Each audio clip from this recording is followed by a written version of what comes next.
That's often how it starts. Dr. Feldman has several telltale signs for Munchausen by Internet on his website. Dramatic hospital stays, inconsistencies, and miraculous recoveries. They may have some abdominal pain and worry they could have, say, ovarian cancer, and they go online and find this immensely supportive and caring group of people.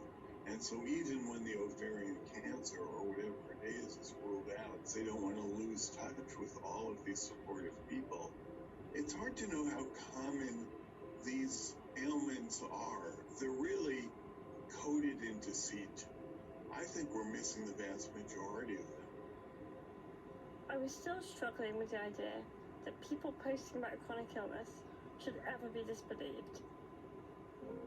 Then I found Caitlin, not her real name, who contacted Dr. Feldman when she became convinced her sister was faking it.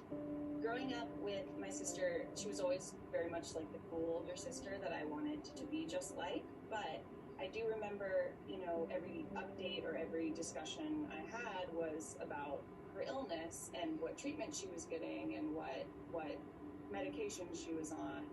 Caitlin's sister had lupus, but after she left home, other supposed illnesses began to pile up. Eventually, she was diagnosed with factitious disorder, another term for Munchausen. So she had received a double mastectomy. She convinced a doctor that she had a family history of breast cancer, and that she had a genetic predisposition to it. I remember when I first saw her with a shaved head, it was really alarming. It wasn't until we found shaving cream and bleach for her eyebrows in her bag that we realized that her hair was, growing normally. And similarly, there were instances where we saw, she would have these crazy bloody noses, but that was all corn syrup and food dye and things of that nature. We uncovered over time. What was the moment that you realised your sister was faking these conditions? The moment we realized was actually because there was a hospitalization because she was kind of in a haze, so she just couldn't keep it in anymore, and everything came out. Slowly but surely, we put the pieces together. How did you feel when you found that out, as a sister? How did that impact you? It completely changed my life. I can speak for not only me, but my family. Everything was pretty much different after that. At first, I was very ready to cut her out of my life and be done forever. But she's sick.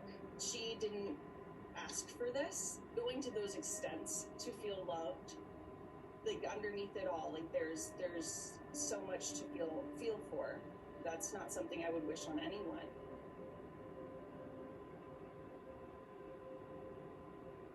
A small number of people do fake illnesses, but accusers are going to extreme lengths trying to extract confessions from them.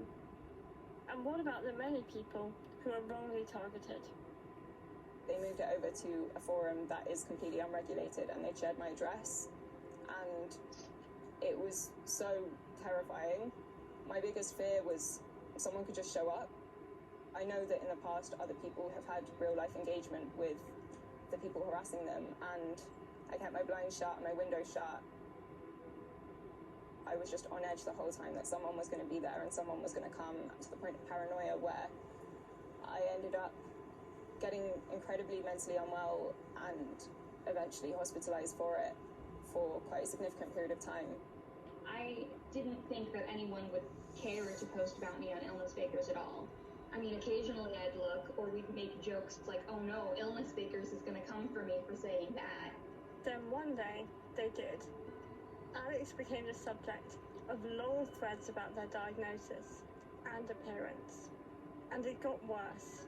A friend of mine got a direct message on Instagram containing their home address, saying that someone will come burn their house down from Illness Fakers. It felt like everything was falling apart. I posted my medical documents proving my diagnosis, but that wasn't enough for them. There's no way to appease them. One of the worst things we found was another subreddit called the Munch Pool, where they had a betting pool on how and when their favorite munchies would die. In 2019, the chronically ill community had been shaken by the death of one of its most famous influencers. Hello, people of the internet. Jackie Beckwith started blogging in 2016. Over the years, her symptoms multiplied. In this video, I'm going to further discuss my Ehlers-Danlos syndrome, my gastroparesis diagnosis, my narcolepsy with cataplexy diagnosis. She ended up with 138,000 loyal fans.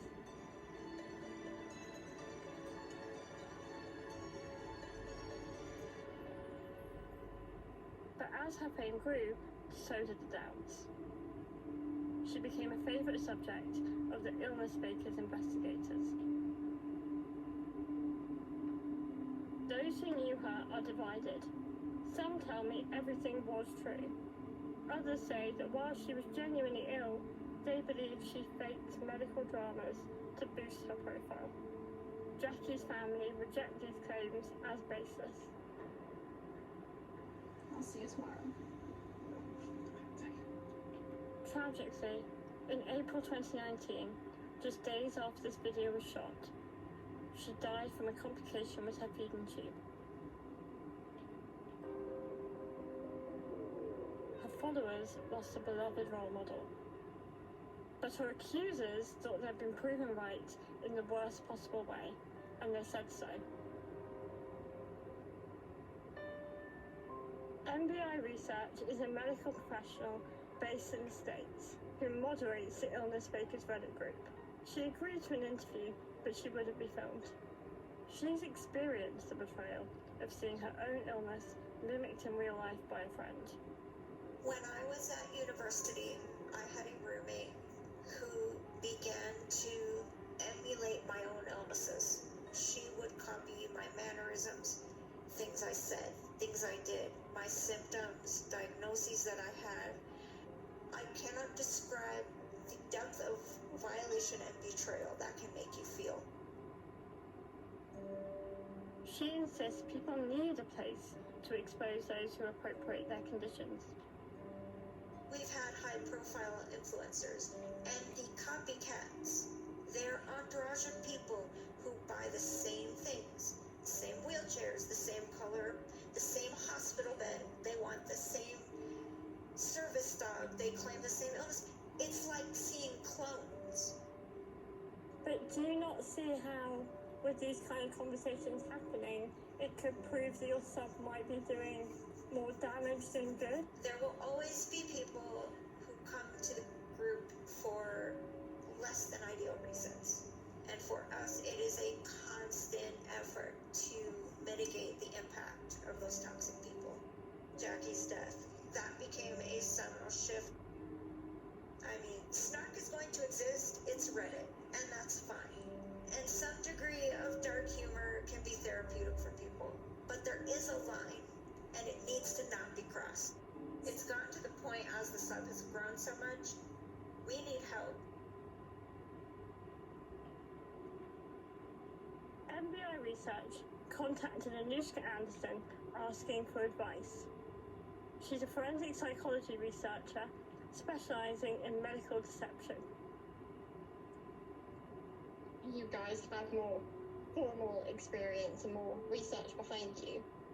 But at the end of the day, you are still going off the same information. So how can you be sure that you're only seeing a snapshot of someone's life? How can you be sure they are faking it? Well, you can't. At the end of the day, you absolutely are right. You cannot. Whether people are faking it or not, Anushka has seen the harassment and calling out of influencers become increasingly aggressive. And she's seen how that has driven influencers to embrace extreme methods to prove they're ill. The further into this disorder that you go, the more extreme your behaviours need to be. And whether that is, for example, using fecal matter to cause infections in feeding tubes, you get away with it once, twice. And people on the internet who are reaching out and they're praying for you and they are offering to send you things that they've made and support you, it becomes addictive, and at that point is when this becomes deadly. I've been following some of the young women Anushka is worried about. Sometimes they contradict themselves. Others have even admitted they have been exaggerating. But without access to their private medical records, there's no way of knowing what's really going on with them. While I was making this film, another young chronic illness YouTuber died. It was one of her videos that first sent me down this rabbit hole. She had 2 feeding tubes, and the way she used them seemed strange. Does that mean she was faking her illness? Of course it doesn't. The truth is far more complicated.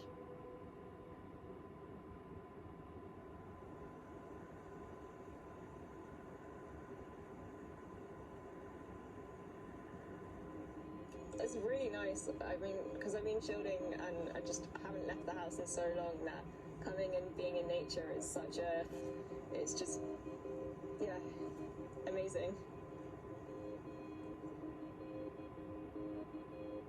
Jess is still in the process of recovery for her mental health, but she's gained a new perspective on chronic illness influencing. I think most people I know who have first got diagnosed with conditions that they've been trying to find answers for years, they go through this period of really throwing themselves into the sort of like advocacy, but what happens is they get so far down the rabbit hole that their identity sort of dissolves into only being unwell. I've seen with so many people who I would have called friends or people who I've got to know online where they've kind of got sucked into that and haven't come out the other side. I can hide away from the internet and I can not have social media and disappear, but at the end of the day I've just shifted the way that I use my account to be a lot more rounded and not just fixated on health.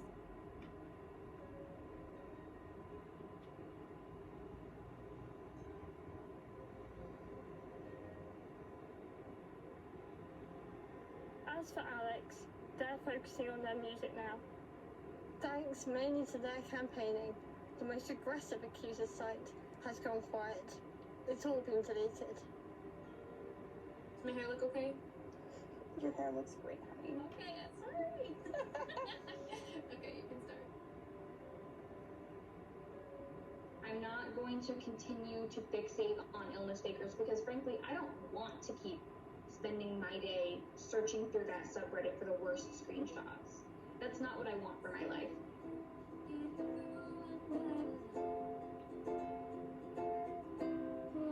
The truth is, nobody, not even experts, can really know what's going on with someone just by looking at their social media.